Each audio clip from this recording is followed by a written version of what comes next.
Radio Patrimoine et Capital proposent le grand rendez-vous de l'épargne, présenté par Fabrice Coustet et Thibault Lamy. Bonjour, bienvenue à tous, bienvenue sur Radio Patrimoine pour ce nouveau numéro du grand rendez-vous de l'épargne. Chaque mois, vous le savez, on décrypte ensemble l'économie avec nos invités, nos grands témoins, nos experts. Pour présenter cette émission, je suis avec l'excellent Thibault Lamy. Bonjour Thibault. Bonjour Fabrice. Chef de service argent et placement au magazine Capital. Et justement, on va parler gros sous une fois de plus, ou plutôt ce qui nous attend après les avoir gagnés, c'est-à-dire les impôts. Déclaration de revenus, ouais, ça vous aura pas échappé. Elle est lancée, l'édition 2023, depuis le 13 avril sur le site impôts.gouv.fr. Bon, évidemment, tous les contribuables veulent en finir le plus rapidement avec cette corvée. Personne n'aime faire sa déclaration de revenus. Il y a du temps pour la faire. Les dates butoirs, elles s'échelonnent entre le 25 mai sur Internet et le 8 juin.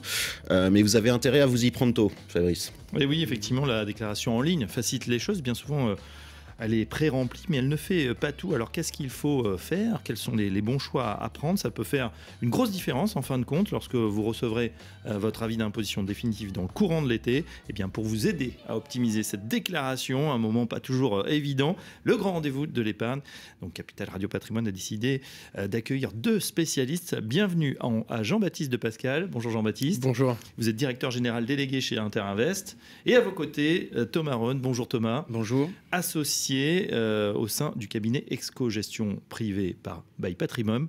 Vous êtes également responsable du pôle gestion de patrimoine, donc tout à fait indiqué pour nous parler de ces questions. La suite, bien évidemment, après cette page impôt ou déclaration d'impôt, ce sera le coup de cœur, coup de gueule de Pierre Sabatier. Et puis, en dernière partie, votre rubrique préférée, la question aux experts.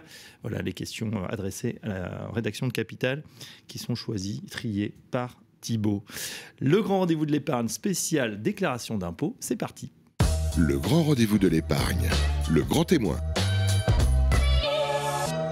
Deux grands témoins avec nous sur le plateau pour parler justement de cette déclaration d'impôt, Jean-Baptiste de Pascal et Thomas Rhone. Jean-Baptiste, on commence avec vous. C'est vrai qu'on vient de recevoir la déclaration, en tout cas pré-remplie. Heureusement, j'ai envie de dire, parce qu'on a l'impression que d'année en année, ça devient de plus en plus compliqué. Bah oui, la déclaration, elle est quand même sacrément costaud. Il y a beaucoup de rubriques, beaucoup de champs. Alors certes, c'est pré-rempli. Ça a un avantage pour tous les revenus ou les charges un peu, entre guillemets, faciles, en tout cas, dont le gouvernement, dont les impôts ont connaissance. Mais il n'y a quand même pas tout.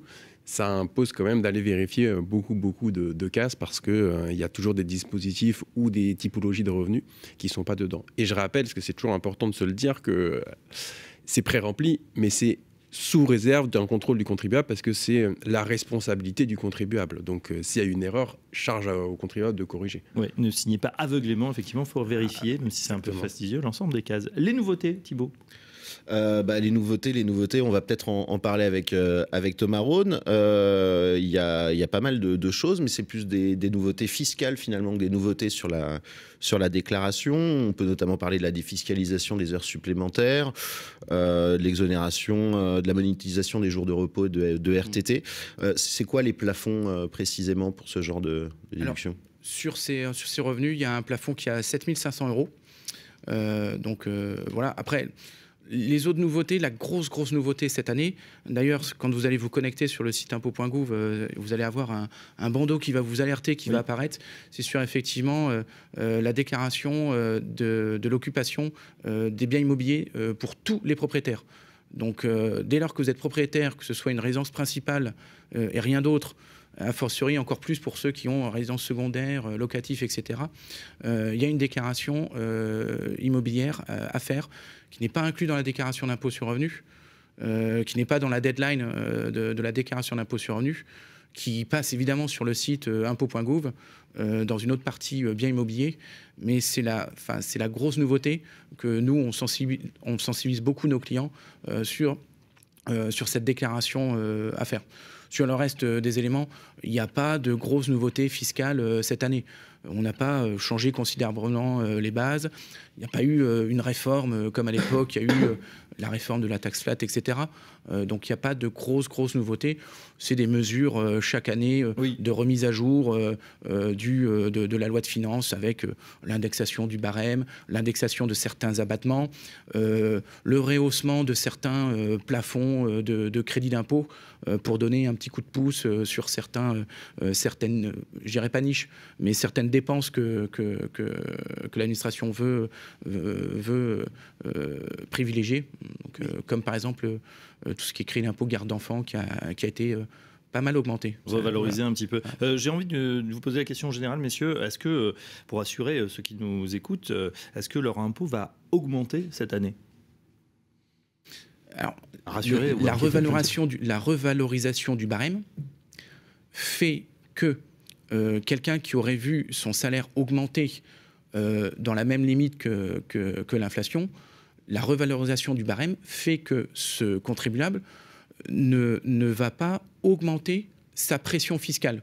Par exemple, ne va pas augmenter son taux moyen de fiscalité.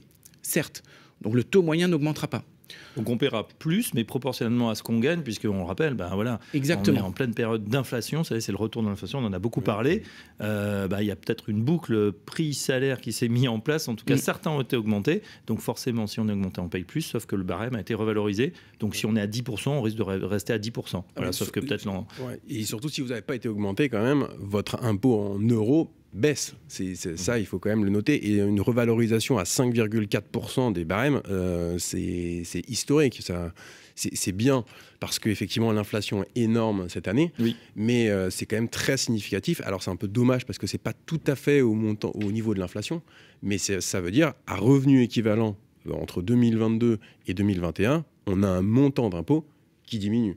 Et c'est significatif, d'autant plus que l'administration nous donne la possibilité cette année de diminuer le montant du prélèvement à la source si vous avez un écart de 5% et non pas de 10%. Donc je pense qu'il y a quand même une prise en compte, justement, on augmente le barème, donc ça veut dire qu'on baisse un peu l'impôt, et potentiellement ça pourrait conclure sur une diminution des prélèvements qu'on aurait tous les mois.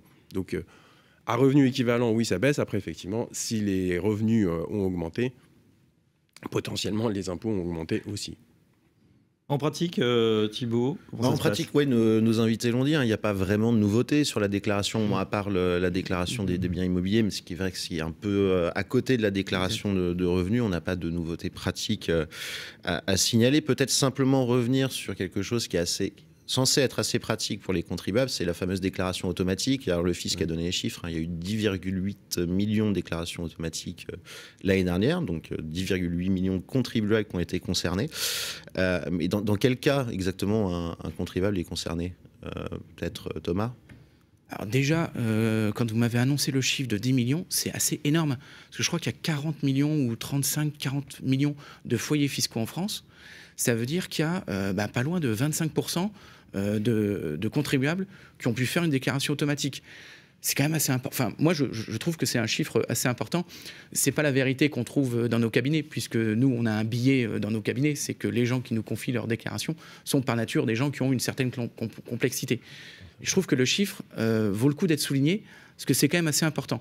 Et globalement, ça correspond à quoi? Ça correspond aux gens qui n'ont que, entre guillemets, des revenus qui sont déjà connus par l'administration fiscale, c'est-à-dire que des revenus pré-remplis. Donc tout ce qui est salaire, tout ce qui est retraite, tout ce qui est revenus de capitaux mobiliers qui sont déclarés par les banques.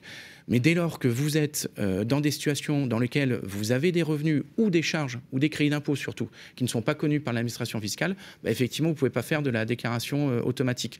Donc tous ceux qui ont des revenus fonciers, ce n'est pas préconnu, ce n'est pas pré-rempli, etc. Tous ceux qui ont des plus-values. Donc ne pas confondre les revenus de capitaux mobiliers, dividendes, intérêts, c'est connu, c'est pré-rempli. Oui. Tout ce qui est plus ou moins valu, alors c'est connu, mais c'est pas pré-rempli parce qu'il y a une notion de globaliser les plus-values, les moins-values sur différents établissements, regarder sur l'historique des 10 dernières années s'il y a des moins-values, etc. Donc ça, c'est pas pré-rempli, c'est pas connu. Les valeurs mobilières, c'est vrai que si on a fait des pertes les années précédentes, je crois que c'est les 10 années précédentes, ça peut se reporter. Donc si on a fait des plus-values en 2022, il y a peut-être des pertes qui ont été faites pendant, par exemple, le Covid. Quoique ça a bien remonté la bourse à cette époque-là, mais c'est vrai que ça peut se compenser. Donc c'est là, ça peut pas être pré-rempli finalement. C'est pas pré-rempli. Donc tout ce qui est revenu foncier, plus-value.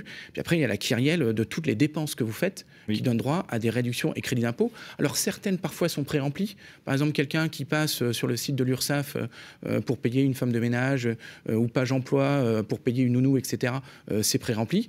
Par contre, quelqu'un qui va passer par une association, une entreprise privée pour embaucher ce type de salarié à domicile, ce n'est pas nécessairement pré-rempli. Et d'ailleurs, là, juste, je t'interromps 2 minutes, mais ils ont précisé que pour la déclaration automatique, pour le salarié à domicile, maintenant, vous n'êtes plus éligible si vous avez déclaré le salarié à domicile en 2021. Donc c'est aussi la preuve que justement sur ces salariés à domicile, il y avait un peu des informations pré-remplies, d'autres qui ne l'étaient pas. Et pour synchroniser tout ça, on vous dit attention, maintenant vous n'êtes plus éligible à la déclaration automatique si vous avez un salarié à domicile déclaré les années précédentes.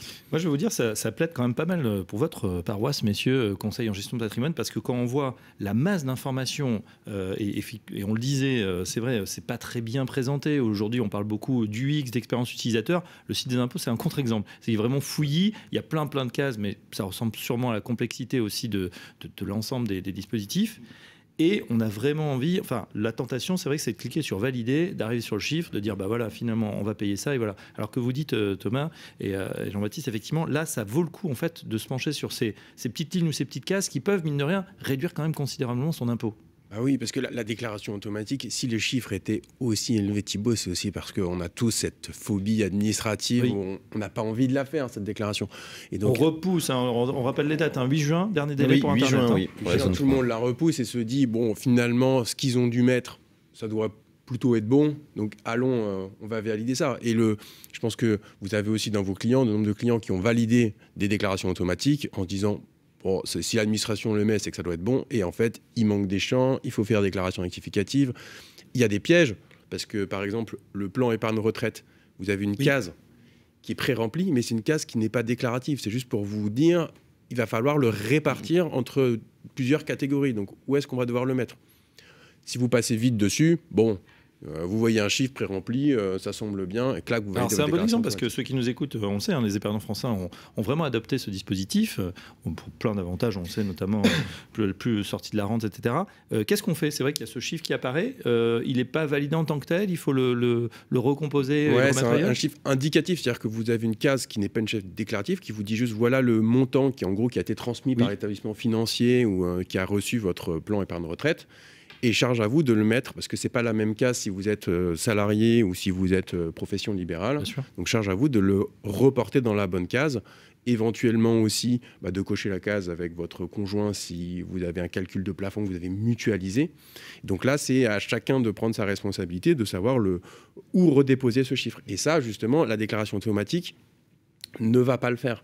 Donc c'est pour ça que nous, on les sensibilise vraiment en disant la déclaration automatique, c'est génial, mais en gros, si vous avez uniquement du revenu et salarié de préférence, parce que les informations sont plutôt bonnes. Dès qu'on est dans des situations un petit peu différentes, nous, on les pousse beaucoup à se connecter, à vérifier toutes les informations, ne pas considérer que c'est automatique, parce que le piège du PER, c'est vraiment l'exemple type de, voilà, je vois le chiffre, je pense que c'est déjà repris, alors qu'il faut travailler un peu sa déclaration et chercher la bonne case. La bonne case. Bon, faut tout vérifier, quoi. Justement, alors Thibault, on a compris, on est rentré déjà dans le vif du sujet. L'idée, c'est de bien déclarer l'ensemble de ces placements, hein, puisque c'est vrai, il y en a qui ouvrent droit à des dispositifs de réduction ou d'abattement. Oui. Et puis, faut cocher les bonnes cases. Hein. Notamment, il y en a une, on en parle chaque année. Hein, elle n'a pas changé. Hein, détrompez-moi sinon. C'est la case 2OP. Thomas parlait de la flat tax. 2OP. Attendez, je note. Alors, c'est quoi? Dites-nous tout. C'est vous qui allez nous l'expliquer, mais si je me trompe pas, hein, c'est l'option pour le barème sur l'impôt sur le revenu en lieu et place de la flat tax de 30%. Thomas, la flat tax, ça concerne quel placement déjà exactement? Alors, l'option pour le barème ou la taxe flat, ça concerne 2 types de revenus. Les revenus de capitaux mobiliers. Donc, les revenus de capitaux mobiliers, ce sont les intérêts, les dividendes. qui est une catégorie en soi. Et la deuxième catégorie, ce sont les plus-values de cession de valeur mobilière, donc plus ou moins values sur des ventes d'actions. Alors, il faut faire attention, parce que souvent, on oublie que c'est bien rattaché à deux catégories, puisque la fameuse case 2 OP, elle est juste en dessous, dans la partie 2, en quelque sorte, qui concerne que les revenus de capital immobilier. Mais il ne faut pas oublier que ça impacte aussi les éventuelles plus-values qu'on a. Donc, il faut bien avoir conscience des deux. Et alors, la vraie question, c'est effectivement, dois-je opter pour le barème ou dois-je opter pour la taxe flat? Oui. Juste repréciser que c'est assez génial quand même, ce choix qui est offert aux contribuables, parce que ce choix-là doit être fait au moment de la déclaration d'impôt sur le revenu. Donc c'est assez efficace ce choix, puisqu'on le fait, entre guillemets, en pleine connaissance de cause. Fut un temps, on avait une option c'était pas la taxe flat, c'était le prélèvement forfaitaire libératoire, où là, cette option devait être faite au moment où le contribuable encaissait le revenu. Donc c'est-à-dire qu'il ne pouvait pas savoir s'il en allait avoir d'autres en cours d'année, s'il allait avoir un taux, s'il allait avoir des revenus, des primes plus élevés, etc.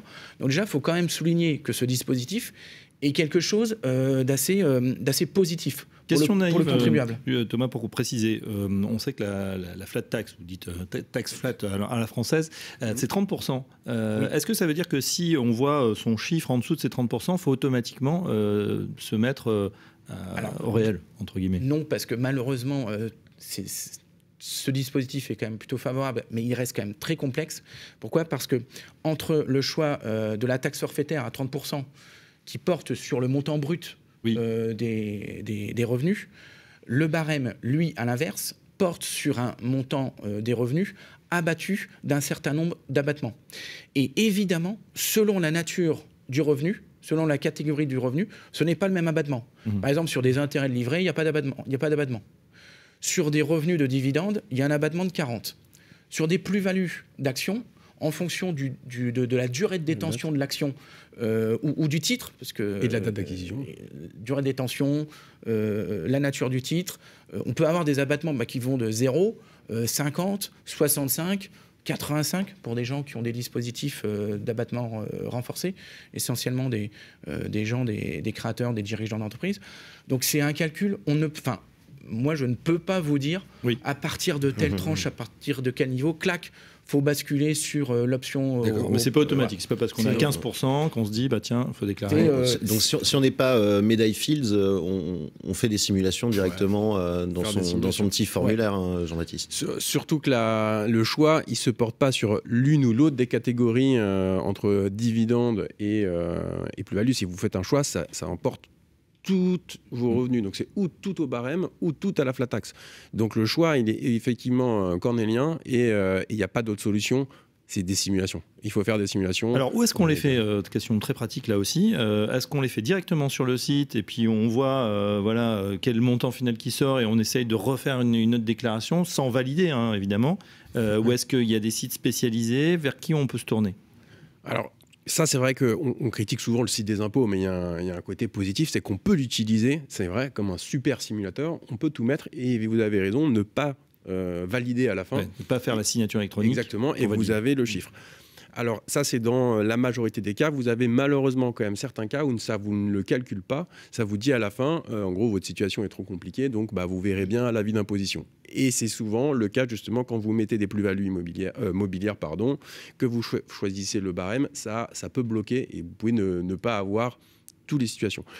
Donc là, quand vous avez des calculs comme ça, la seule solution, c'est de se référer à votre conseil qui va vous dire, on va faire des simulations à côté et vérifier.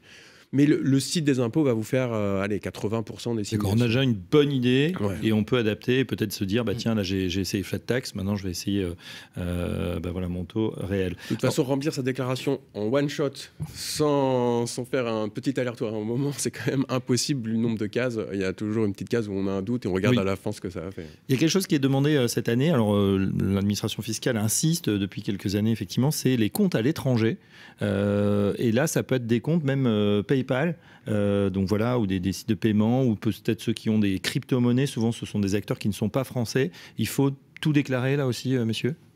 Oui, tout déclarer, tout remettre. Et effectivement, c'est des comptes qui sont pour beaucoup de clients pas significatifs, qu'ils ont oubliés.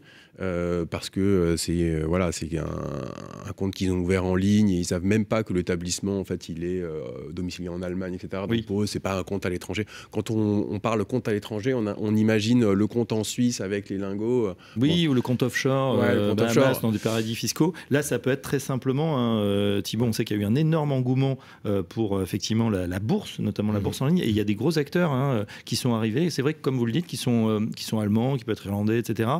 Donc là, c'est un compte étranger, il faut le déclarer. Exactement, il faut le déclarer et pour le coup, ils sont déclarés par l'établissement d'origine. Oui. Donc si on ne le met pas, on va risquer une sanction. Donc c'est vrai qu'il y a un rappel d'ailleurs un peu lourdingue parce qu'à la fin de votre déclaration, on vous dit est-ce que tu es bien sûr de ne pas avoir de compte à l'étranger? Donc on se dit, on est toujours un peu pris au piège en se disant est-ce que je ne suis pas en infraction? Mais c'est important de sensibiliser et de déclarer ces montants qui sont souvent pas forcément très significatifs, mais qui sont une obligation. Voilà. Là où ça devient vraiment important, c'est effectivement, comme d'habitude, ce sont des montants assez importants vis-à-vis de vos revenus, première chose. Et puis deux, par exemple, pour le compte PayPal, j'ai regardé un petit peu en détail, parce que le compte PayPal, depuis des années, notamment pour eBay à l'époque, ça ne nous rajeunit pas. C'est des comptes PayPal qui sont actifs, c'est-à-dire avec lesquels vous faites du business. Par exemple, on pense à tout ce qui est dropshipping ou d'autres choses, que s'il y a des flux commerciaux, là, effectivement, il faut déclarer. On a fait effectivement le tour des placements mobiliers. Une autre case d'exception, vous l'avez dit, ce sont les revenus immobiliers. Oui, les revenus immobiliers, puis vous l'avez précisé, ils ne sont pas du tout intégrés dans la déclaration automatique, par exemple. Donc là, il faut faire le job. Comment ils sont imposés déjà, ces revenus immobiliers? Thomas Rhône, peut-être? Alors les revenus immobiliers, il y a différentes sortes de revenus immobiliers. Parce que revenu immobilier, c'est pas un libellé d'une catégorie loyers, fiscale. Par exemple. Donc il y a deux catégories dans l'immobilier. Il y a la catégorie des locations nues. Donc on parle de revenus fonciers. Et il y a la catégorie des locaux meublés. Donc là, on parle de location meublée, on parle de LMNP, location meublée non professionnelle ou location meublée professionnelle. Et là, dans la catégorie fiscale, on est dans une catégorie qui s'appelle BIC, bénéfices industriels et commerciaux. Donc là, déjà, quand on parle de revenus immobiliers, entre guillemets, on ne sait pas de quoi on parle. Soit effectivement, c'est du nu et c'est du foncier, soit effectivement, c'est du meublé et c'est du BIC.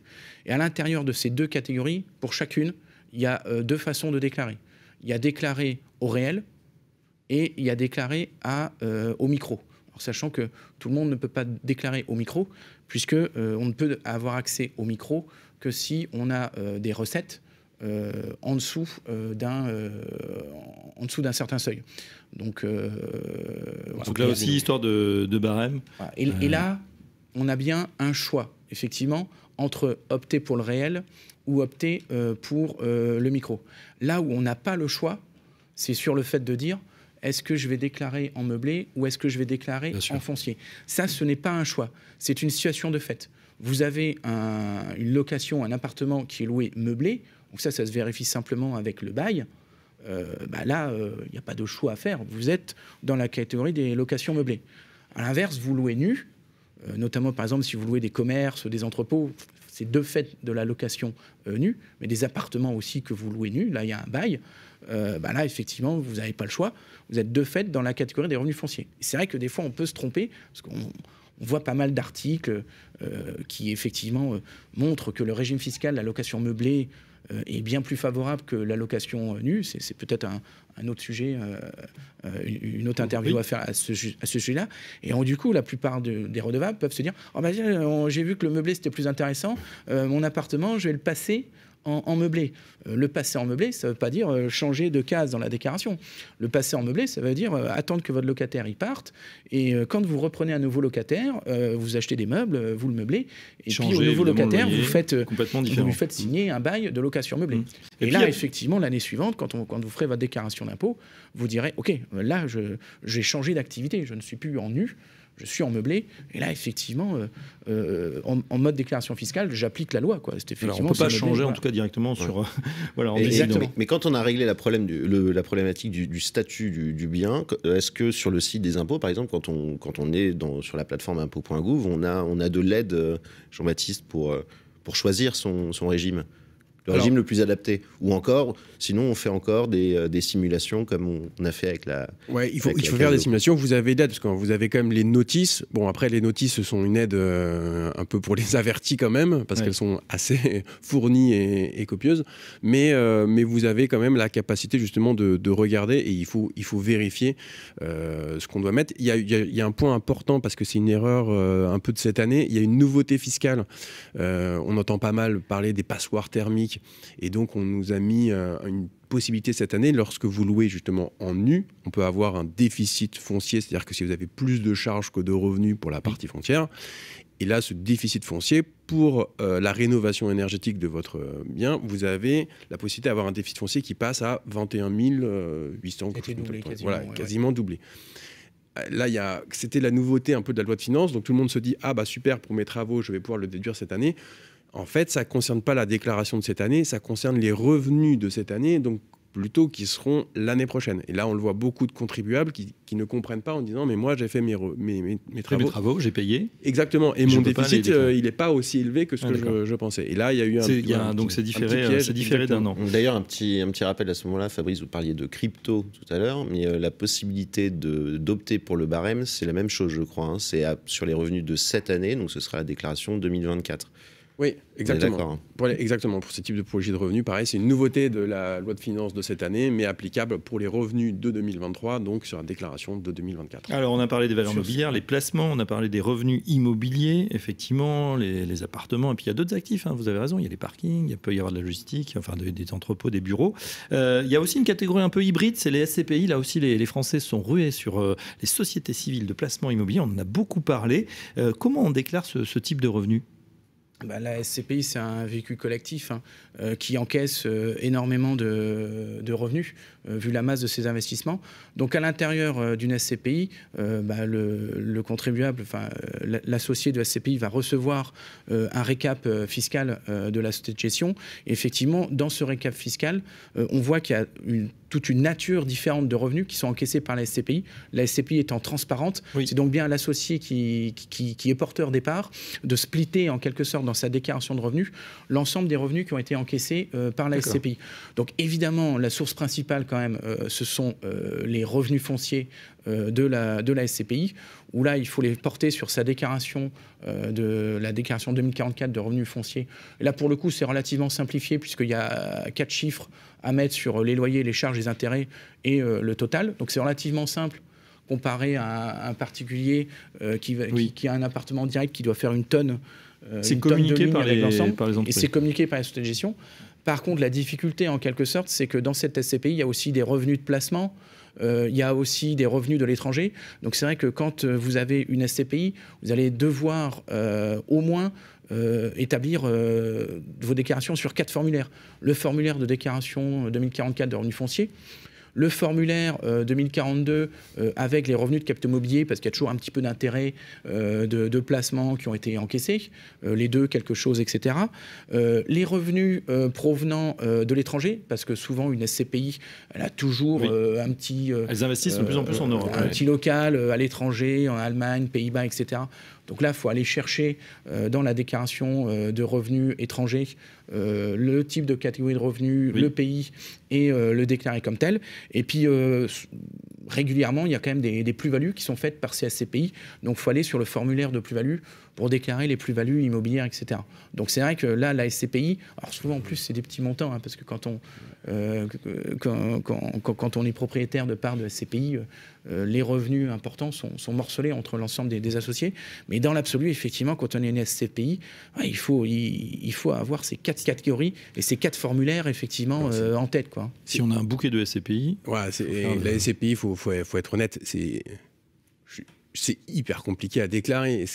Vous avez des cases dans tous les sens. Il n'y a pas de solution. Il faut prendre le doc de la société de gestion qui va vous dire dans quelle case le mettre. Il faut suivre les instructions à la lettre. Sinon, c'est sûr qu'on se plante. Et en plus, dès que votre SCPI elle a des revenus à l'étranger, je vous parlais tout à l'heure, vous avez certains cas où à la fin de votre déclaration, vous n'avez pas le récap. Si vous avez des revenus de SCPI à l'étranger, vous n'avez pas le récap à la fin. Donc vous ne voyez même pas à la fin de votre déclaration d'impôt le calcul de l'impôt, parce qu'on vous dit situation trop compliquée. Donc non, sur la SCPI... Situation trop compliquée, là, juste pour savoir, Jean-Baptiste, ça veut dire que on imagine qu'il y a des gens qui physiquement vont se pencher sur la déclaration? Pas forcément, mais ça veut dire qu'en fait, l'outil de simulation, enfin de calcul automatique en ligne de l'administration fiscale ne vous fait pas en instantané le calcul. Donc vous ne voyez pas en fait votre revenu fiscal de référence et le montant d'impôt avec le calcul qui est fait en dessous. Ça ne veut pas forcément dire que c'est contrôlé, parce que si vous mettez 8 € de revenus d'un ouais, bon, voilà. Donc à quelques centaines d'euros près, on dirait ça. Mais là, il faut faire confiance à votre société de gestion, il faut reporter les chiffres et effectivement, ouais, ça. Et croiser les doigts. Et comment c'est simulable dans ce cas-là? Comment on peut avoir une idée de l'impôt qu'on va payer? Parce qu'on a envie de savoir quand même. Il faut enlever la partie revenus étrangers. C'est elle qui bloque. Donc si vous enlevez la partie de la SCPI étranger, et souvent une SCPI comme elle est transparente, comme disait Thomas très justement, la partie d'immeubles qui détiennent à l'étranger, elle n'est pas forcément majoritaire. Donc si vous enlevez cette quote-part là, eh bien vous pouvez avoir le reste et il vous restera juste le petit delta des revenus étrangers. L'épargne retraite, on en a un petit peu parlé à travers le PER tout à l'heure.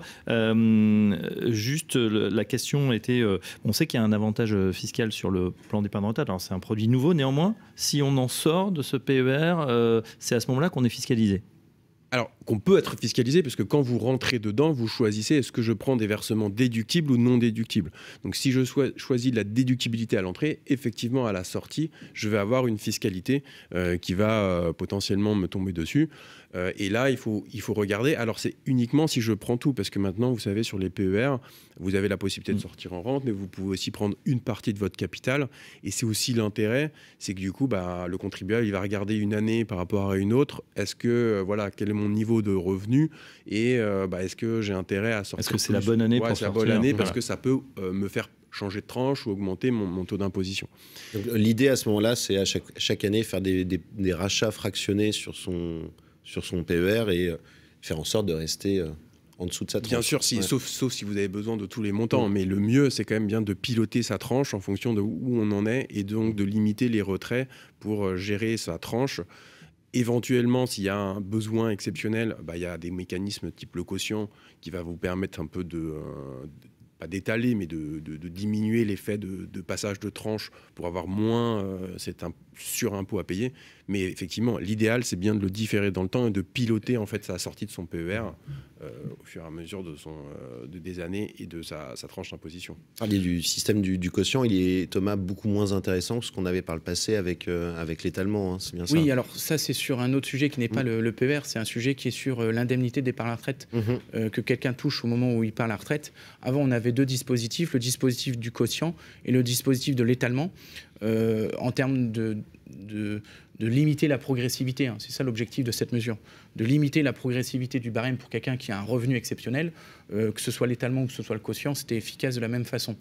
L'étalement avait une vertu supplémentaire qui était effectivement de détaler le paiement de l'impôt, donc faire une facilité en quelque sorte de trésorerie aux contribuables, que certains contribuables préféraient ne pas prendre, parce qu'ils préféraient dire je préfère payer tout de suite, parce que si je l'étale sur les 3 prochaines années, je sais que je vais avoir tout dépensé, et là les 3 prochaines années, voilà. Donc pour revenir sur le sujet du PER, vous l'avez bien résumé, le PER est en quelque sorte le paradis fiscal lorsque vous êtes en phase d'épargne, et quand vous êtes en phase de retraite, effectivement, on vous reprend votre petit bout de paradis fiscal en quelque sorte en vous taxant les retraits que vous faites. Et donc il y a une notion importante qui est effectivement de piloter sa tranche, de savoir à quel montant je retire de mon PER pour essayer de rester dans la tranche sans passer la tranche au-dessus. Mais je pense qu'il faut aussi piloter la source de ses revenus complémentaires au moment de sa retraite. Par exemple, quelqu'un qui aurait de l'assurance vie, mais qui aurait des gros montants d'assurance vie au-delà des abattements successoraux de 150 000 € par enfant, qui seraient imposés dans la tranche à 20, voire pire encore, imposés dans la tranche successorale à 30. Là, on peut réellement se poser la question de dire, si j'ai des besoins de revenus complémentaires, est-ce que je le retire de mon assurance vie ? Qui va rien me coûter, pour faire simple, puisque l'assurance vie, elle est très très faiblement fiscalisée. Ou est-ce que je vais le retirer de mon PER qui, elle, sera imposée à ma tranche marginale. Donc, même si on la pilote, la tranche marginale, si on est à 30, on va être imposé à 30. Et la grosse nouveauté, le gros intérêt du PER, c'est qu'effectivement, c'est la libéralisation en quelque sorte des modalités de sortie, en rente, en capital. Et alors la pire des libertés, enfin la meilleure des libertés, j'ai envie de dire, pour le PER, c'est de ne rien faire, en quelque sorte. Parce que dans le PER, on a le droit de ne pas le sortir, en quelque sorte. D'accord, donc le de PER, jamais finalement être fiscalisé, et puis ça sera transmis exactement aux héritiers. Donc si vous voulez chercher le meilleur du PER, c'est la déduction des revenus. Ensuite, après, vous le laissez fructifier. Dans un objectif, donc plus de transmission, de se dire ça sera alors transmis. Alors, dans un objectif exact, le E, hein, le PER, c'est plan d'épargne retraite. L'objectif E, c'est l'objectif d'épargne. Un client qui épargne, un redevable qui épargne, vous, nos auditeurs qui épargnent, on épargne, c'est pas pour tout consommer. L'épargne des Français n'est pas consommée. Enfin, pas intégralement, je veux dire.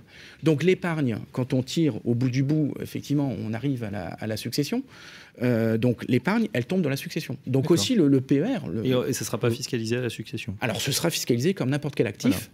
Pour la partie successorale, mais pas pour la partie en revenu. Voilà. Mais pas dans la partie en revenu. Si je compare une ouais. assurance vie qu'on a gardée toute sa vie en mode épargne et qui tombe dans la succession, on a effectivement des avantages successoraux en dessous de 150 000 € par bénéficiaire, etc. etc. Mais au-delà d'un certain seuil, l'assurance vie, elle est taxée à 20 ou à 31%. Sure. Alors pourquoi ne pas laisser son PER? Évidemment, s'économiser. C'est une très bonne idée. Effectivement, après, il faut évidemment prévoir du temps long. Mais là, messieurs, vous êtes là pour ça. Il nous reste 1 minute. Je voulais, pour revenir à la déclaration d'impôt, avoir vos trucs et astuces, vos tips peut-être pour terminer, les conseils pour économiser de l'argent ou alors pour ne pas en perdre bêtement. Alors moi j'ai 3 petits tips qui sont des oublis quasi systématiques dans les déclarations. Le premier, c'est que si on a des enfants qui sont au collège, lycée ou étudiants, il y a quand même une petite case à cocher et vous avez le droit à une réduction d'impôt. Tant qu'à faire, autant le prendre parce que c'est un avantage fiscal les enfants sont scolarisés, donc il ne faut pas oublier de le cocher. Et ce n'est pas coché par défaut, donc dans la déclaration automatique, ça n'y est pas.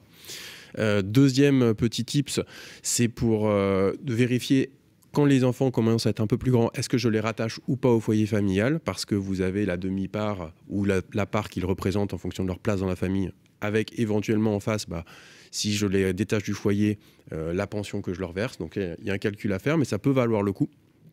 Et le troisième, ça concerne aussi les enfants qui sont un peu plus grands, c'est les revenus des étudiants. Pour les enfants qui sont encore rattachés au foyer familial, il y a un abattement de 4 fois le SMIC, et c'est un abattement qui n'est pas fait systématiquement, donc ce n'est pas écrit sur votre avis d'imposition, c'est au contribuable de le faire, et là, ça peut tout changer, parce que si vous avez un enfant qui a un petit job étudiant à côté, eh bien on peut déduire jusqu'à 4 fois le SMIC, contrairement à l'abattement classique de 10%. Sinon, le petit job, il sera réinclus dans les revenus. Et ça va être fiscalisé à votre tranche haute. Donc ça, on le dit jamais assez, mais c'est important de le faire parce que c'est pas automatique et ça peut faire une belle différence d'impôt. Thomas, sur effectivement les petits tips. Plus largement, il y a une certaine quantité effectivement de rémunération assez atypiques qui bénéficient d'abattements spécifiques. Donc effectivement, tout ce qui est les apprentis, les étudiants, les stagiaires, il y a effectivement des abattements spécifiques. Bon, il y a aussi les journalistes qui ont un abattement spécifique. Il y a aussi les gardes d'enfants, hein, les nounous, les gardes d'enfants, elles ont un abattement spécifique qui est assez élevé, hein, qui rend une grosse partie des revenus non imposables. Donc là, faut vraiment que vous lire dans la notice, qui est très bien faite, sur la partie salaire. On vous fait toute la liste de tous les revenus qui disposent d'abattements. Alors, les abattements ne sont pas pré-remplis, c'est à vous de les remettre, etc. Donc ça c'est la première chose où on a pas mal d'oubli. La deuxième chose, c'est réfléchir, regarder si c'est plus intéressant pour quelqu'un qui est salarié d'opter pour les frais réels. Si on n'opte pas pour les frais réels, on a un abattement de 10% forfaitaire au titre des frais professionnels. Donc cet abattement inclut tout ce qui est frais de déplacement entre le lieu de travail et le lieu de domicile, inclut les frais de nourriture d'un salarié, sauf s'il a des tickets restaurants, là on n'y peut pas opter sur les frais, sauf s'il a une cantine ou un dispositif, et après c'est fait soit sur facture, soit sur un montant forfaitaire, qui est quand même plus simple à calculer. Faites le calcul, si effectivement vous avez des trajets domicile bureaux qui sont relativement longs, Oui. et faites-le si vous avez un revenu imposable de salaire qui est plutôt, entre guillemets, faible. Parce que quelqu'un qui va avoir une grosse rémunération, qui va avoir Ouais, là, ça va 100 000 euros de rémunération par an, l'abattement de frais pro de 10%, ça représente 10 000 euros. Quelqu'un Alors, qui serait en télétravail, c'est vrai que c'est la situation, qui par exemple a une résidence, alors on appelle ça maintenant semi-principale, il peut déduire ses voyages s'il doit aller au siège de temps en temps, ou on est sur la ligne jaune là. Ah, non, mais alors oui, mais ce sera plafonné à un certain nombre de kilomètres, hein, puisque les trajets, ils sont plafonnés à une certaine distance, et on a le droit effectivement de le déplafonner. Cette distance, si on est capable de justifier que le lieu où on travaille, le lieu où on vit et le lieu de notre travail, c'est une contrainte subie. Or, là, vous m'évoquez le télétravail, vous m'évoquez quelqu'un qui aura fait le choix volontaire de dire je travaille à Paris et puis je décide de vivre dans le sud. Hein, voilà, mais je fais mes allers-retours, effectivement, Paris-Bordeaux, ou Paris-Marseille. Donc là, ce sera plutôt un choix volontaire. Et pas un choix contraint. Donc là, pour le coup, on risque d'avoir quand même du plafonnement. Les salariés ont déjà un abattement assez conséquent, donc souvent c'est bon. Et quand même, quand on prend les frais réels, ça peut être plus intéressant. Il faut juste rappeler que c'est beaucoup plus sujet à contrôle aussi, parce que comme vous êtes plus libre dans ce qu'on met dedans, les calculs de où est ma résidence, voilà, il y a un niveau d'engagement plus important. Il ne faut pas l'oublier, contrairement aux frais réels où vous avez vos 10% et c'est fait, vous n'avez pas de justificatif à donner, quoi. Voilà, en tout cas, sur un autre petit tip, c'est tout ce qui est aussi le rattachement des enfants, vous l'avez évoqué. Il faut juste un peu désacraliser en quelque sorte la demi-part qui est accordée aux enfants. Moi, j'ai beaucoup de mes clients qui disent « Oh là, cette année, j'ai mon fils, il a fini ses études, il va devoir être sorti du foyer, il quitte le foyer. Oh là, je vais me faire rincer. Avant, j'avais 2 parts et demi, j'en ai plus que 2. » Donc le client, il fait un petit prorata en croix, il dit « Avant, je payais tant, maintenant, ça va quasiment élever. » Alors, évidemment, il faut désensibiliser ça, puisque malheureusement, l'avantage procuré par la demi-part d'un enfant qu'on rattache, elle est plafonnée. Elle est plafonnée à une somme de 1 500 € environ. Elle est revalorisée gentiment tous les ans. Donc, je n'ai pas le montant précis en tête, mais c'est environ 1 500 €. Donc, quelqu'un qui a son enfant qui quitte le foyer, qui perd, entre guillemets, la demi-part, voilà, l'enjeu va pas être, ça va augmenter de 25% mes impôts, donc ça va augmenter entre guillemets maximum de 1 500 €. D'où le fait que les stratégies de détachement peuvent être rapidement gagnantes quand même. Exactement. Bon, en tout cas, on a essayé de faire le point. Évidemment, la matière, on le voit, est extrêmement vaste et complexe. On retient 2 choses. Première chose, les simulations qu'on fait, hein, évidemment. N'hésitez pas à en faire plusieurs, à choisir différentes optimisations, on peut dire, ou barèmes, etc., pour votre déclaration. Et puis 2, si c'est trop compliqué ou si vous avez vraiment une phobie administrative, ne pas cliquer bêtement sur valider, valider. On peut quand même avoir des choses qui sont intéressantes. Rapprochez-vous de vos conseillers, des conseillers en gestion de patrimoine.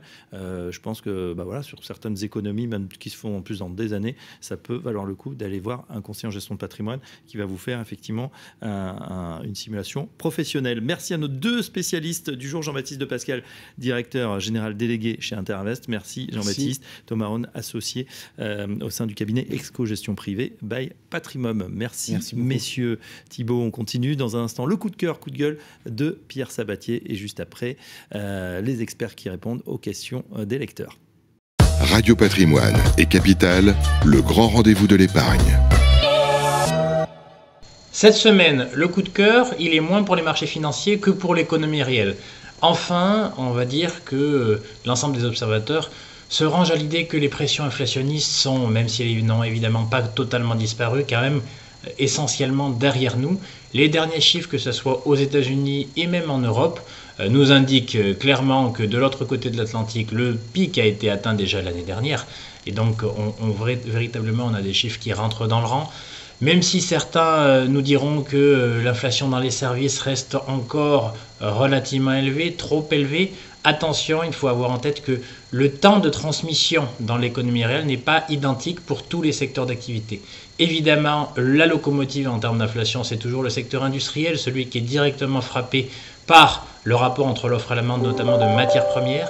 Dans ce domaine-là, évidemment, eh bien, on voit véritablement qu'on a des chiffres qui sont très encourageants. Je vais même jusqu'à signaler que l'inflation dans les prix à la production, celui qui concerne directement en fait le business entre entreprises, lui-même négatif depuis quelques mois, mois après mois, et en glissement annuel atteint des niveaux qui sont tout à fait raisonnables. Donc ça, c'est la locomotive qui donne déjà des signaux en fait véritablement où il n'y a plus de tension en termes de prix sur les chaînes d'approvisionnement et dans le domaine industriel. Le domaine des services, de la même manière qu'il met plus de temps à retranscrire l'inflation connue par les secteurs industriels, de la même manière, en fait, il met aussi plus de temps en fait, à voir les tensions sur les prix se résorber. C'est ce qu'on devrait en fait, voir arriver d'ici cet été et encore plus au second semestre de cette année. Donc ça, c'est une bonne nouvelle. Une bonne nouvelle aux États-Unis, c'est une confirmation. Vous savez que c'était notre point de vue déjà qu'on partageait avec vous depuis quelques mois. Ça commence aussi à être le cas progressivement en Europe, où clairement on n'a pas de signaux susceptibles de traduire une demande qui caracolerait, qui nécessiterait en fait une vraie tension sur les prix. On a encore évidemment des tensions qui font grincer des dents d'un point de vue social notamment en termes alimentaires, mais on sent bien que tout cela est en train de rentrer dans le rang et vous savez qu'une inflation qui perdurer dans le temps, elle doit nécessairement être pilotée par une demande qui avance très vite. Or, aujourd'hui, ce n'est pas le cas, encore en particulier dans un climat où les taux d'intérêt qui ont remonté contraignent les conditions de financement et mettent sous pression les entreprises pour investir, qui commencent à investir moins, et les ménages également en fait, à investir moins, notamment dans le secteur d'immobilier.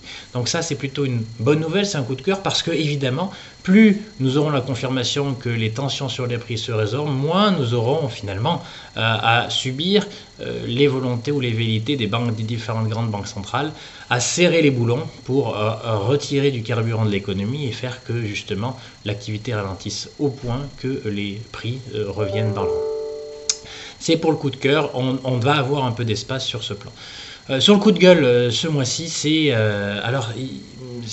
un phénomène assez rare au final, puisqu'on est face à des marchés actions, notamment en Europe, qui continuent de se comporter de manière extraordinaire. Le CAC 40 d'ailleurs, en fait, et ça fait l'une des journaux, continue de battre des records. Alors même s'ils grappillent en fait des petits points au-dessus de leur record historique, il n'empêche que ce sont des records. Ça traduit un parcours remarquable depuis le début de l'année. Sur l'ensemble des indices européens, on doit tourner autour de 13,5% de progression depuis le début de l'année. Sur le CAC 40, on est au-delà de 16%. Donc c'est vraiment impressionnant. Et pour autant, on a un socle de hausse sur les marchés actions qui est extrêmement resserré. Et c'est ça, en fait, notre coup de gueule, c'est presque un signal d'inquiétude, c'est que lorsque vous regardez les indices représentatifs des petites valeurs en Europe, eux, alors certes, ils sont quand même en positif, heureusement, mais ils sont très très en retard par rapport aux grands indices. Si vous prenez l'indice de référence en Europe qui est l'Eurostoxx par rapport au MSCI Europe Small Cap, donc des représentatifs des petites valeurs, et bien d'un côté vous avez plus 13,5%, de l'autre plus 6%. Donc c'est un écart de plus de 7%, en fait un retard de plus de 7% des petites valeurs. Ça veut dire quoi? Ça veut dire qu'aujourd'hui on a effectivement des grands indices composés de très grandes valeurs, souvent très resserrées en nombre, donc qui véritablement performent, mais avec assez peu en fait de contagion sur l'ensemble de la cote. Or, traditionnellement, lorsqu'un marché, on va dire, avance de manière saine, eh bien, il évidemment, cette hausse, elle est plus équitablement partagée par l'ensemble en fait, de la cote, voire même souvent, les petites valeurs précèdent les grandes. Et c'est logique, parce qu'en général, vous savez que vous allez chercher de la performance sur les actions, évidemment parce que vous êtes prêt à accepter une prise de risque supplémentaire. Et c'est la raison pour laquelle, traditionnellement, les small caps, les petites valeurs, sont plus rémunératrices, en général fonctionnent plus vite lorsque les marchés montent que les grandes valeurs. Aujourd'hui, ce n'est pas le cas. Alors, comment expliquer cela? Eh bien, avec véritablement des effets de mode qui se sont traduits, c'est-à-dire que les gens sont prêts à prendre du risque, mais sur finalement des choses qui sont très connues, des très grandes entreprises, dans des secteurs qui sont là aussi très connus. Quand on pense au CAC 40, on pense évidemment au luxe. On peut finir par s'interroger s'il n'y a pas finalement trop de monde dans un trop petit espace. Donc, quelques secteurs d'activité qui ont bénéficié de cette hausse, quelques valeurs, les grandes, qui ont bénéficié de cette hausse sans qu'elles soient équitablement distribuées sur le reste de la cote.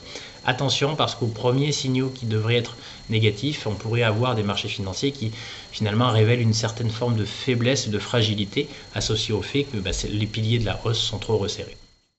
Le grand rendez-vous de l'épargne, ça vous concerne. Tout de suite, la rubrique « Ça vous concerne » dans le grand rendez-vous de l'épargne. Votre rubrique préférée, vos questions à la rédaction de Capital et les réponses de nos experts. On reste dans le thème déclaration de revenus. La première question, c'est pour notre expert Stéphane Absolu, le directeur associé de Pixis Conseil. Thibault. Oui, c'est une question de Guillaume, un lecteur qui est parti vivre l'année dernière en Allemagne et il se demande ce qui va changer pour sa déclaration de revenus.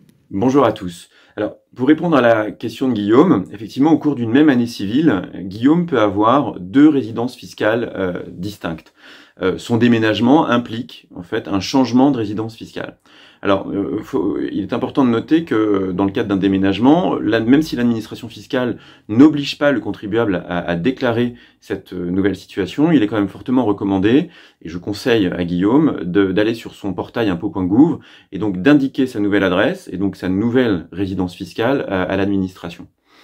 Alors, ce déménagement pour Guillaume va impliquer 2 déclarations en France. La première déclaration va porter sur la période du 1er janvier de l'année jusqu'à la date de son départ de la France. Dans le cadre de cette déclaration, Guillaume devra déclarer l'intégralité de ses revenus, ce qu'on appelle les revenus mondiaux, les revenus français bien évidemment, les revenus d'Allemagne s'il a commencé à percevoir des revenus en Allemagne et les revenus d'autres pays le cas échéant. Alors, sauf application éventuellement des conventions fiscales bilatérales, l'ensemble de ces revenus mondiaux sera assujetti aux règles de droit fiscal français et donc à l'impôt français. Ça, c'est la première déclaration, donc sur la partie de l'année où on considère que Guillaume est résident fiscal français. Une deuxième partie, c'est-à-dire de la date d'arrivée en Allemagne de Guillaume jusqu'au 31 décembre, là on rentre dans une autre déclaration, une déclaration sur un formulaire qu'on appelle 2042 NR, NR pour non-résident. Et dans le cadre de cette déclaration, Guillaume devra intégrer uniquement les revenus de source française. Les revenus allemands qu'il a pu percevoir ne seront pas à faire figurer dans cette déclaration de non-résident.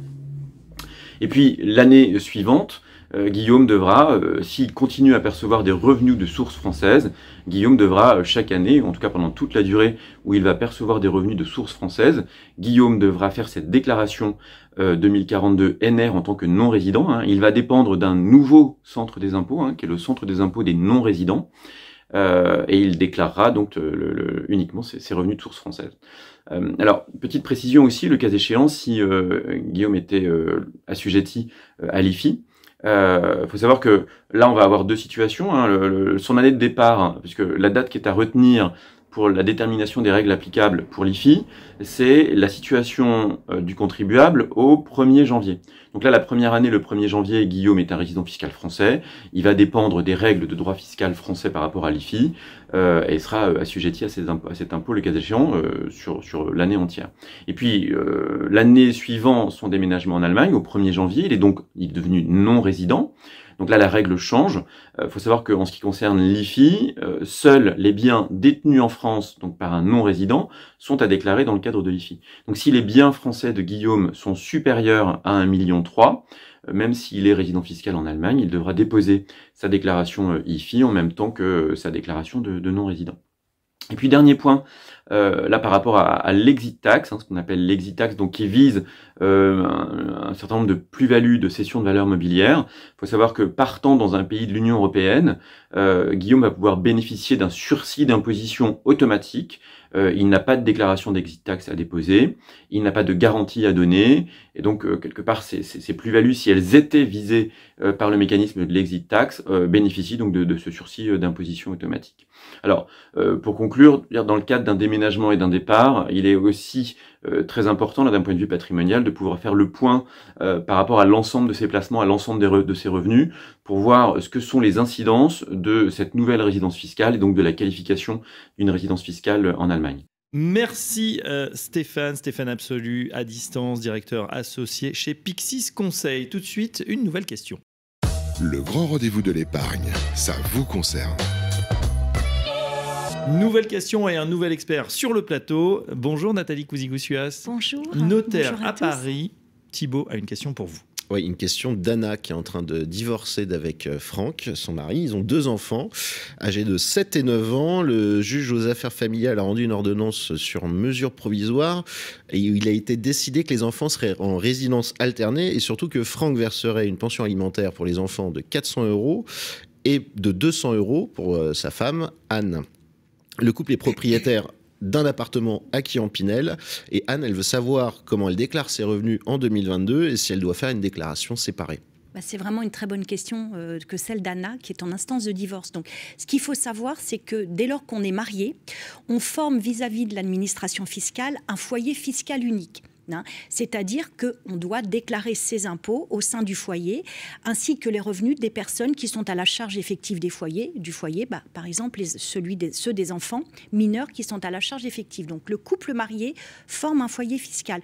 Petite précision, l'année du mariage, c'est-à-dire l'année suivant celle du mariage, puisqu'il y a toujours 1 an de décalage dans la déclaration d'impôt. Par exemple, pour des époux qui se sont mariés en 2022, en 2023, quand ils vont faire leur déclaration, ces époux nouvellement mariés, ils auront, pour la dernière fois, par principe, 2 possibilités. Soit faire 2 déclarations séparées pour toute l'année 2022, comme s'ils étaient célibataires, ou faire une déclaration commune pour toute l'année, comme s'ils s'étaient mariés dès le 1er janvier. Il n'y a plus ce fractionnement qu'on connaissait avant et qui a été supprimé par l'administration fiscale comme constitutif d'une niche fiscale. Alors là, ce n'est pas le cas, malheureusement, puisque Anna, elle ne se marie pas, elle divorce. Donc elle est en cours d'instance en divorce. Dès lors que le divorce est définitif, Anna et Franck vont former 2 foyers fiscaux distincts, c'est-à-dire que chacun devra déclarer ses revenus. Mais là, on n'en est pas là. Anna nous dit qu'elle a eu une ordonnance sur mesure provisoire en 2022. Donc elle n'est pas encore divorcée. Donc que faire? Donc la réponse, elle est à l'article 6. 4 du Code général des impôts. Qui dit quoi? Qui dit que normalement, un couple marié fait l'objet uniquement d'un foyer, constitue un foyer fiscal unique, sauf dans 3 circonstances. La première, qu'on connaît peu, par exemple, c'est lorsque les époux sont séparés de biens et qu'ils ne vivent pas sous le même toit. C'est pas qu'ils peuvent, c'est qu'ils doivent faire 2 déclarations d'impôts séparées. Ils forment 2 foyers fiscaux. Le deuxième cas qui nous intéresse, c'est lorsqu'ils sont en instance de divorce, cas d'Anna ou de séparation de corps, et que le juge aux affaires familiales les a autorisés à avoir des résidences séparées. Donc là, on se dit, c'est dans le cas d'Anna. Sauf que ça peut porter interprétation, parce que sans vouloir complexifier les choses, c'est une exception au principe d'un foyer fiscal, et normalement, les exceptions sont strictes. Or, depuis 2005, le juge ne fixe pas la résidence séparée, il se borne à constater. Mais là, on va considérer que c'est une interprétation un peu plus large, c'est-à-dire que normalement, Anna et Franck doivent faire 2 déclarations séparées au titre de 2022. Donc, comment on va déclarer, par exemple, le Pinel? Normalement, il y a une présomption qui fait que chacun des époux est censé profiter ou profiter des déductions fiscales, mais aussi déclarer les revenus. Donc, c'est une présomption simple qui peut être combattue si, par exemple, Anna démontre que c'est Franck qui a encaissé tous les revenus de ce Pinel. Mais normalement, c'est une présomption par moitié. De même, on nous dit que Anna va recevoir une pension alimentaire pour elle-même versée par Franck au titre du devoir de secours. Dans ce cas-là, Anna, elle va devoir la déclarer comme un revenu et Franck va pouvoir la déduire, puisqu'ils forment 2 foyers fiscaux. Que considérer pour la pension alimentaire cette fois-ci, versée pour l'entretien et l'éducation des enfants? Et vous avez bien vu ce que nous dit Anna, c'est que pourtant il y a une résidence alternée. Alors, contrairement à une idée répandue qui traîne dans l'esprit de beaucoup d'entre nous, c'est pas parce qu'il y a une résidence alternée qu'il n'y aura pas pour autant une pension alimentaire versée par celui qui a le moins de revenus. Donc là, c'est le cas, il y a résidence alternée. Donc, qu'est-ce qu'on décide a priori? C'est que la majoration apportée au quotient familial, elle se divise, pour les enfants mineurs, elle se divise entre les 2 époux. C'est-à-dire qu'Anna, il y a 2 enfants, elle va pouvoir avoir 0,25% pour chaque 0,25 pour chaque part, et Franck aussi. Néanmoins, ce qu'il faut savoir dans ce cas-là, c'est qu'il n'y a pas cumul du bénéfice de la majoration du quotient familial et de la déductibilité versée au titre de la pension alimentaire pour les enfants. Je m'explique. Là, on a vu, si j'ai bonne mémoire, que Franck a été condamné à verser 400 € pour les enfants Anna. Eh bien, s'il y a partage de la majoration du quotient familial, Franck, il ne pourra pas déduire la pension alimentaire versée pour les enfants. Et corrélativement, Anna, elle ne devra pas la déclarer. C'est l'article 80 septies du Code général des impôts. C'est-à-dire qu'on ne peut pas cumuler pour Franck à la fois la majoration du quotient familial au titre des enfants, qu'on partage par moitié ici, et à la fois la déductibilité. En revanche, là encore... Mais on peut choisir ? On peut choisir, bravo, tout à fait. C'est-à-dire qu'on peut choisir, c'est-à-dire que les époux, soit sur décision du juge, soit entre eux, ils peuvent très bien décider, par exemple, que c'est Anna qui bénéficiera de la majoration liée à la résidence des enfants, pour charge des enfants. En revanche, effectivement, dans ce cas-là, Franck n'aura pas cette majoration, mais pourra déduire la totalité de la pension alimentaire qu'il verse pour les enfants. Corrélativement, Anna devra la déclarer. D'accord, donc c'est un calcul à faire. Il faut... Le site du Code général des impôts, oui. le site des impôts du gouvernement est très bien fait. w.gouv.fr. On peut faire des simulations sur le site du Trésor public des impôts, oui. qui est très bien fait. De même pour les époux qui se marient ou qui se pacsent, eh ben, on peut faire aussi la simulation pour l'année du mariage ou du pacs pour voir s'il est plus intéressant pour cette année-là, bah, soit de faire deux déclarations distinctes, soit une commune. Alors, une commune avant, il y en avait deux, voire trois. Oui, voilà, c'était beaucoup plus intéressant. Je reviens juste au divorce. Est-ce qu'il faut prévenir justement son ex-conjoint de l'option qu'on a prise ? Ben oui, bien sûr, il faut le prévenir. Et puis, je vais vous donner, par exemple, une mésaventure qui arrive à beaucoup d'époux. Par exemple, imaginez que le juge aux affaires familiales ait indiqué au sein de son ordonnance sur mesure provisoire, eh bien, que Franck devra verser à Anna 400 € au titre de sa pension alimentaire, au titre des enfants, mais imaginons que le juge d'affaires familiales, Anna ne nous le dit pas, et aussi octroyer à Anna la jouissance gratuite de la résidence principale pendant l'instance en divorce. Eh bien, l'administration fiscale considère que c'est un complément de pension alimentaire que verse Franck. Et donc, parfois, on arrive à des mésaventures où les époux ne se parlent pas, c'est-à-dire que là, Franck va pouvoir déduire, porter en déductibilité au titre d'un complément de pension alimentaire l'avantage à laisser à son conjoint la résidence principale pour sa part, et Anna, comme il ne se parle plus, ne va pas le savoir. Et donc elle, son impôt va augmenter. Son impôt va augmenter et elle va avoir un beau redressement fiscal. Donc les gens vont tomber des nues puisque l'administration fiscale, à juste titre, va pouvoir voir effectivement que Franck déduit quelque chose, en plus c'est à lui de la fixer puisque le juge n'aura pas fixé le montant, et donc il va pouvoir le déduire de ses revenus imposables, tandis qu'Anna, elle, ne le sachant pas, va avoir un beau redressement fiscal. Donc ça, malheureusement, c'est des mésaventures qu'on voit dans les divorces où les époux ne se parlent plus. De même, ce qu'on voit souvent aussi dans les divorces, c'est que quand on forme un foyer fiscal, la contrepartie, tant qu'on n'est pas divorcé ou tant qu'on n'a pas fait de déclaration d'impôt séparé, c'est que les époux sont solidaires vis-à-vis de l'impôt. Alors c'est sûr que ça a perdu un peu de son acuité depuis le prélèvement à la source. Sauf qu'il y a beaucoup de Français qui ne sont pas prélevés à la source, soit parce que ce sont des professions libérales, soit parce que ce sont des chefs d'entreprise. Et ce qui nous arrive malheureusement, nous professionnels ou notaires qui œuvrons dans les divorces, on s'aperçoit que l'un, par exemple, est insolvable, s'est rendu insolvable ou est parti à l'étranger, et le fisc poursuit pour des périodes d'imposition commune l'époux qu'il a sous la main.